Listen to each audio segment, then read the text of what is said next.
teman-teman semua, selamat datang di mata kuliah Praktik Komunikasi Pemasaran.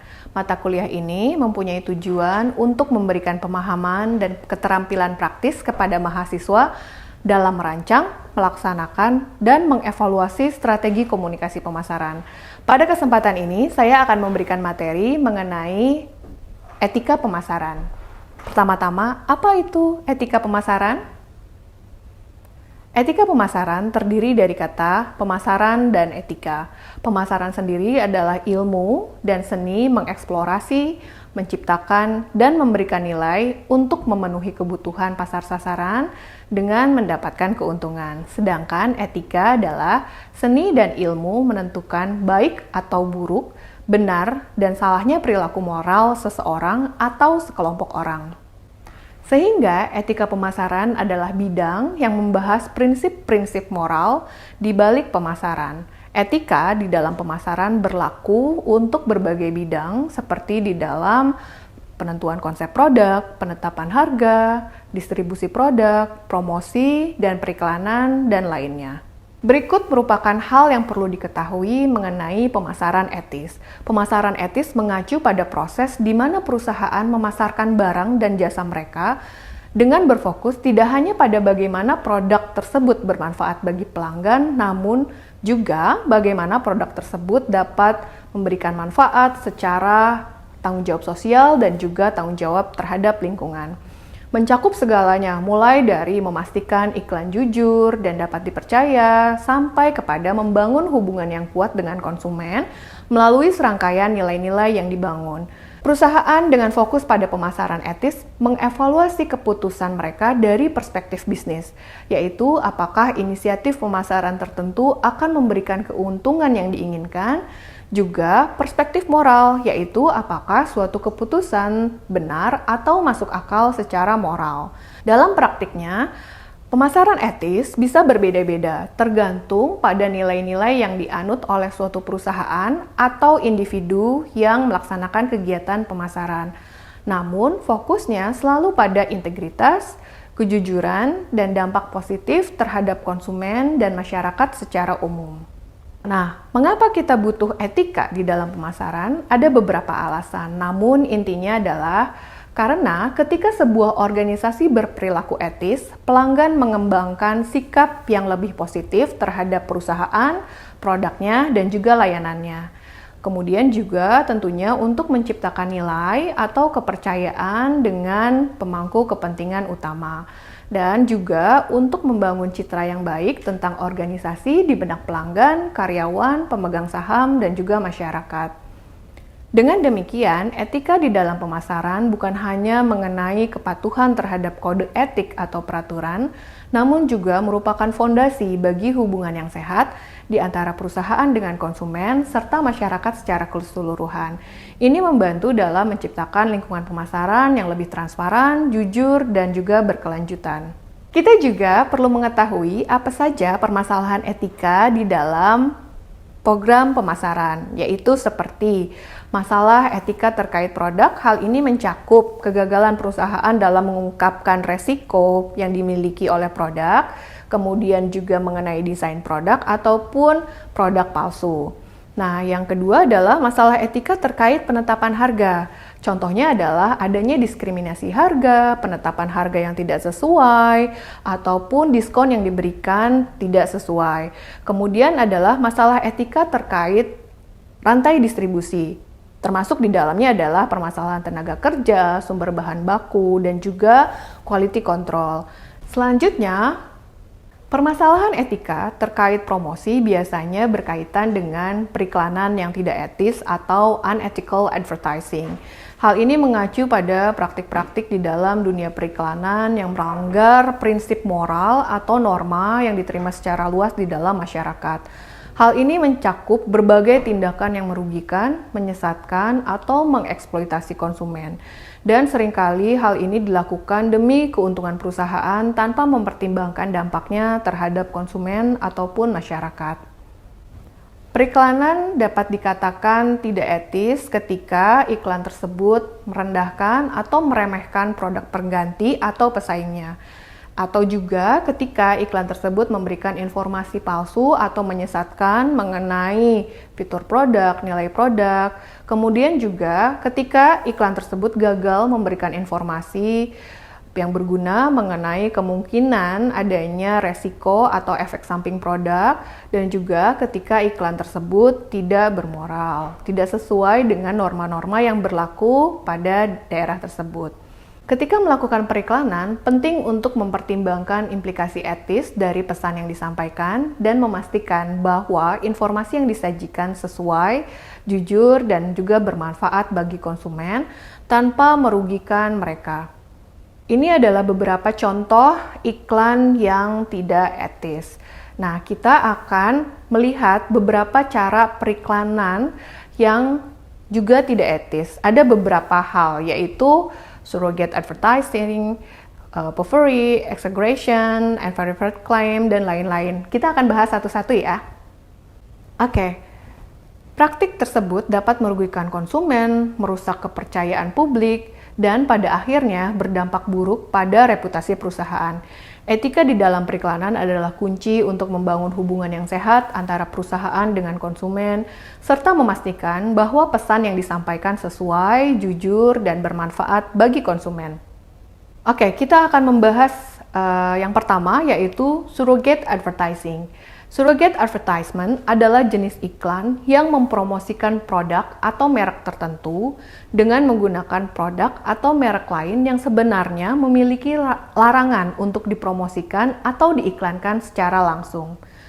Terlihat jelas dalam kasus di mana mengiklankan produk tertentu dilarang oleh hukum, seperti misalnya iklan produk rokok atau alkohol yang membahayakan kesehatan dan dilarang oleh hukum di beberapa negara. Surrogate advertisement seringkali menjadi metode yang kontroversial karena meskipun iklannya tidak secara langsung mempromosikan produk yang seharusnya, namun masih bisa menciptakan asosiasi di antara merek yang diiklankan secara terbuka dengan merek yang sebenarnya dilarang untuk diiklankan secara langsung. Hal ini dapat menjadi bahan diskusi dalam konteks regulasi periklanan dan praktik pemasaran yang etis. Selanjutnya adalah puffery advertising. Puffery dalam periklanan mengacu pada penggunaan pernyataan atau klaim yang berlebihan. Puffery seringkali merupakan klaim subjektif atau tidak dapat diukur secara konkret dan biasanya dianggap sesuatu yang bukan fakta yang sebenarnya. Contohnya adalah anak usia 2 tahun mungkin percaya bahwa beruang kutub suka minum Coca-Cola, tapi orang dewasa tahu kebenarannya. Puffery biasanya diterima sebagai bagian dari praktik pemasaran yang umum dan tidak dianggap sebagai praktik yang tidak etis karena konsumen cenderung memahami bahwa klaim semacam itu adalah bagian dari upaya pemasaran untuk menonjolkan produk atau merek. Namun ada batasnya, jika klaim yang dibuat terlalu berlebihan atau tidak masuk akal sehingga dapat menyesatkan konsumen, hal itu bisa menjadi masalah dan melanggar etika periklanan.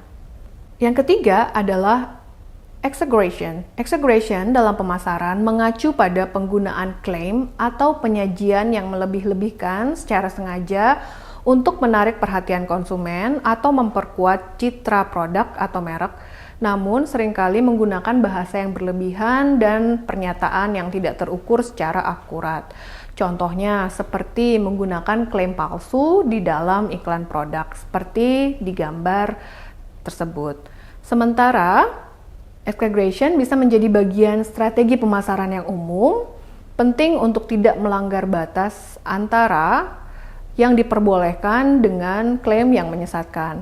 Etika dalam pemasaran tetap penting, dan klaim yang berlebihan bisa membingungkan atau menyesatkan konsumen, sebaiknya dihindari. Prinsip dasarnya adalah memberikan informasi yang jujur dan relevan kepada konsumen tanpa memanipulasi. Selanjutnya adalah unverified claims. Di dalam pemasaran merujuk pada klaim atau pernyataan yang tidak dapat dipastikan kebenarannya atau tidak didukung oleh bukti yang kuat atau verifikasi yang jelas. Hal ini seringkali melibatkan klaim yang tidak dapat diverifikasi secara independen dan tidak didukung oleh data yang jelas. Contohnya adalah minuman energi yang memberitahu pelanggan mengenai jumlah vitamin dan bagaimana vitamin tersebut membantu anak-anak tumbuh kuat dan tinggi. Dan tidak ada cara untuk memverifikasi klaim palsu ini. Penggunaan unverified claims dalam pemasaran bisa melanggar prinsip kejujuran dan transparansi, serta dapat menimbulkan masalah hukum atau regulasi jika klaim tersebut terbukti salah. Oleh karena itu, penting bagi pemasar untuk menyajikan klaim yang didukung oleh bukti yang sahih dan dapat diverifikasi agar tidak menyesatkan konsumen. Selanjutnya adalah woman stereotyping.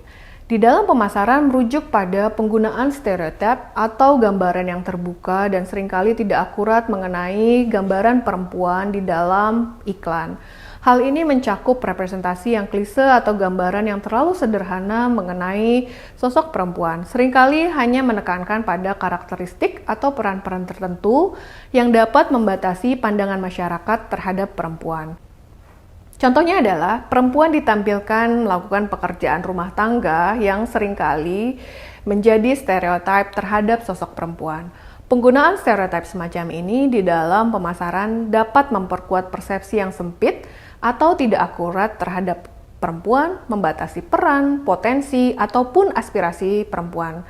Ini juga dapat menggambarkan perempuan secara tidak adil atau menyesatkan dalam konteks budaya yang lebih luas. Sehingga penting untuk menghindari stereotip gender di dalam periklanan, sehingga akan lebih baik untuk memperlihatkan beragam peran, keahlian, keberagaman perempuan, mempromosikan representasi yang lebih nyata dan positif yang mencerminkan masyarakat yang lebih majemuk dan inklusif. Kemudian selanjutnya adalah unhealthy brand comparisons. Di dalam pemasaran mengacu pada strategi perbandingan yang tidak sehat di antara merek-merek yang digunakan untuk mempromosikan produk atau layanan. Ini terjadi ketika sebuah merek secara langsung atau tidak langsung membandingkan produknya dengan produk pesaing dengan cara merendahkan atau tidak adil tanpa memberikan informasi yang akurat atau relevan kepada konsumen. Oke, contohnya adalah pengiklan terlibat dalam perbandingan merek yang tidak sehat dengan brand lain, dan perbandingan seperti itu menimbulkan kebingungan dalam menentukan pilihan produk yang tepat bagi konsumen. Praktek ini bisa menimbulkan kesan buruk pada merek atau produk pesaing dan juga menciptakan ketidakpercayaan di antara konsumen terhadap merek yang menggunakan strategi perbandingan seperti hal tersebut. Selain itu, perbandingan yang tidak akurat juga dapat melanggar etika periklanan atau regulasi yang mengatur persaingan bisnis.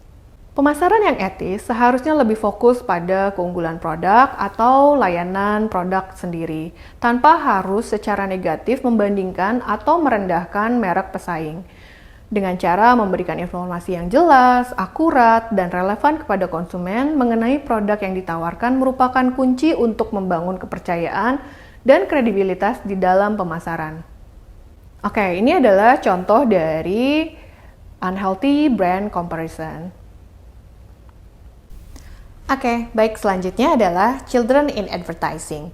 Children in advertising adalah praktek menggunakan anak-anak di dalam iklan atau pesan pemasaran untuk mempromosikan produk atau layanan tertentu. Penggunaan anak-anak di dalam iklan merupakan strategi pemasaran yang umum karena mereka dianggap memiliki pengaruh besar terhadap keputusan pembelian di dalam keluarga atau bahkan memiliki daya tarik tersendiri kepada audiens yang lebih luas. Dalam hal ini, penting untuk mempertimbangkan dampak psikologis, moral, dan etis dari penggunaan anak-anak di dalam periklanan.